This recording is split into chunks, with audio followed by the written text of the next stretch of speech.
We can all be change makers. We can all be change makers. We can all be change makers. Well, most of my life I've been running big multinationals domiciled in America or Europe. Companies like ABB, the Wallenberg Group, Skanska, AstraZeneca, Sandvik. I was in General Motors in America and DuPont.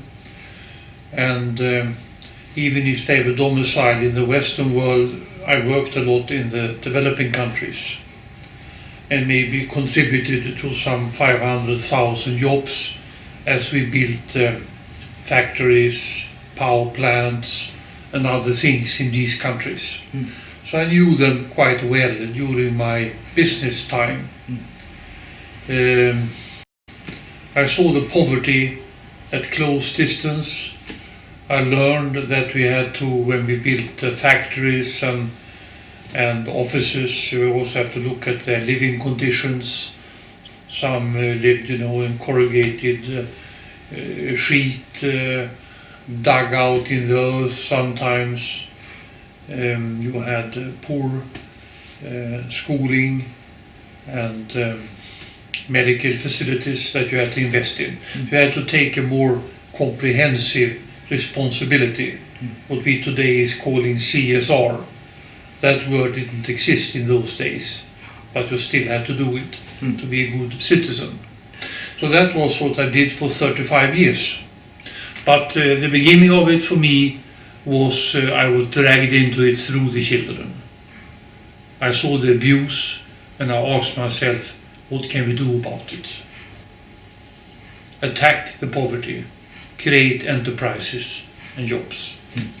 That's a solution. And I got a lot of inspiration from certain people. One of them was Mohammed Yunus, the banker in Bangladesh, who invented microfinance. We have, of course, also microfinancing, but we don't build banks. That's not our main thing. We use the banks. We use people like Yunus, a bank and other microfinance institutions and other things. I don't have the ambition to be a big banker. We use the banks, but we don't own the banks. But he gave me early on some inspiration. Before he got a Nobel Prize, I saw what he had done. And then I saw in India some of these women who made handicraft and got help to sell it in the big cities or on export. And I said to myself, can this be done for thousands of people? Why not for millions of people? And that's when I embarked on this big campaign to get entrepreneurs, train them, coach them, and build enterprises and jobs.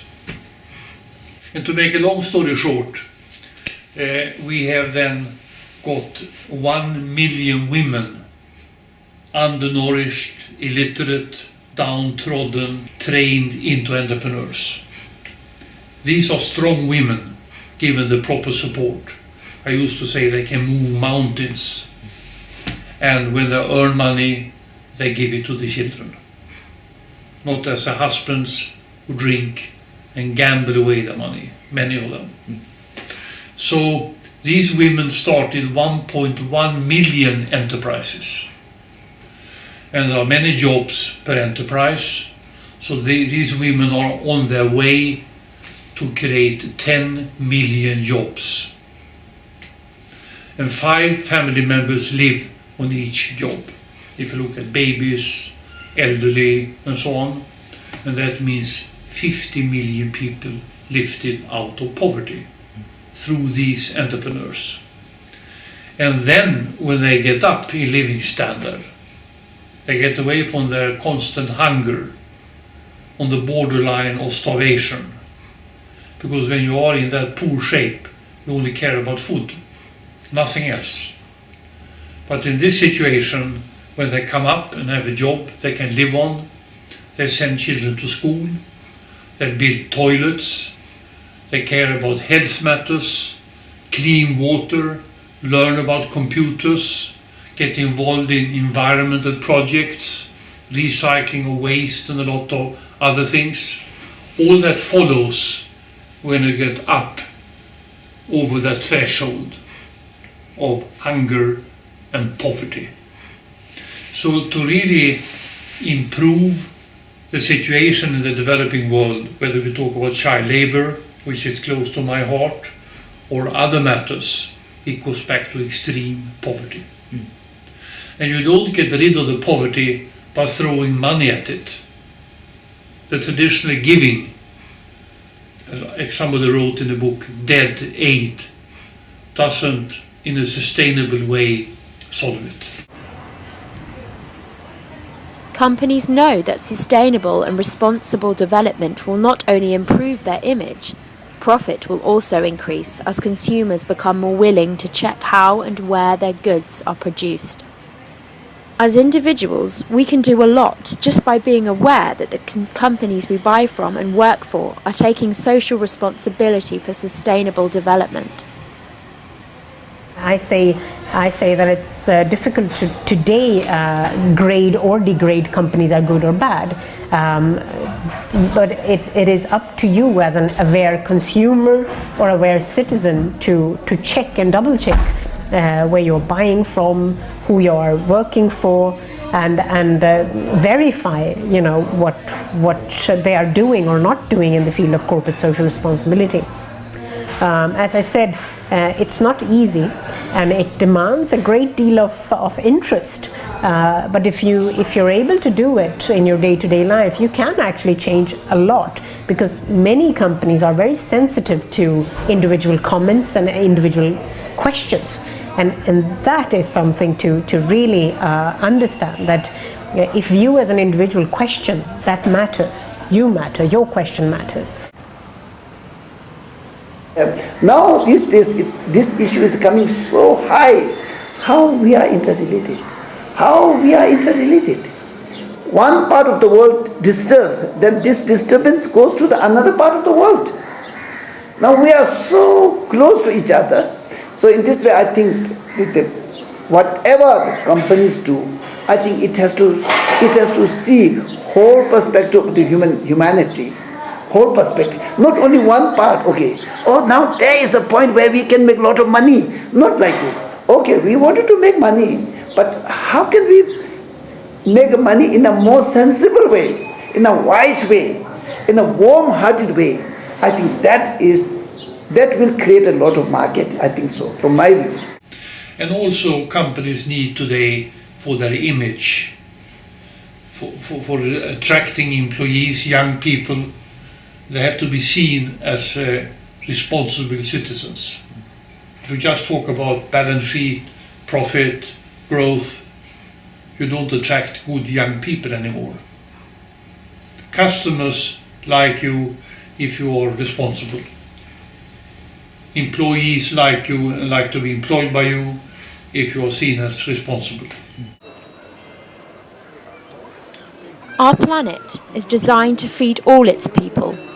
It's just a matter of sharing. More and more people are aware of that, and we have already started our journey towards a better place for everybody. But it's time to speed up the process.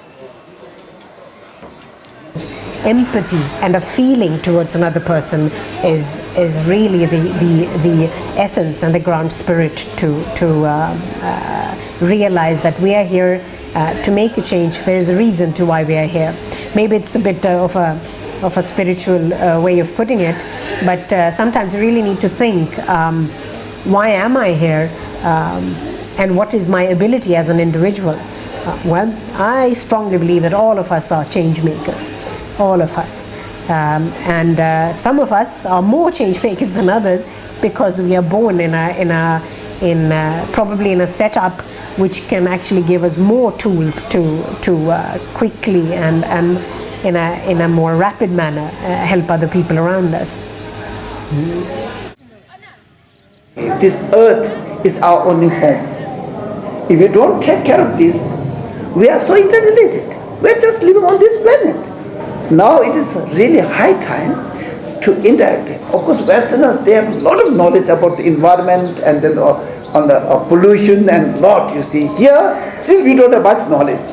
But we have a Buddhist knowledge which says that whatever we do, good things, it has a lot of impact to other sentient beings. Whatever bad thing we do, it has a lot of negative impact to other sentient beings. It is always important to have strong, healthy leaders with vision, but in times of change, it is even more important. Corporate social responsibility, which nowadays is a very trendy concept. It is happening. It is here to stay, for sure. But again, it's a matter of leadership. Are we producing the leaders which the global challenges are asking for today? I can't answer the question today, but I hope that the educational systems, our politicians, people like me, civil society groups, actually focus on leadership. And that, of course, has a lot to do with competence and empathy towards other human beings. Money, cash, commercialism can do a lot, but without empathy, that is not sustainable. That's one thing I'm absolutely convinced about. Success breeds success. There will be no return to the old days. We will just continue in this direction. I'm quite hopeful and positive about the future development. You've got now also a new generation of people coming up in the organization who have another view on the environment. When I meet students now and give speeches about fighting poverty, I get an enormous interest from them. They want to participate. They see in TV what is happening around the world. When I grew up 50 years ago and went to the business school, it was a matter of making profit, coming to IBM or, McKinsey and the fine companies. I find another attitude today. The young people have better knowledge and have with them a demand for bigger responsibility in the companies. And as these people now are promoted and get up in the companies, this movement will be reinforced. I'm absolutely convinced that I see it, as a matter of fact, day by day. When companies and consumers work together for a common goal, we can really make this planet a better place for everybody. We can all be change makers.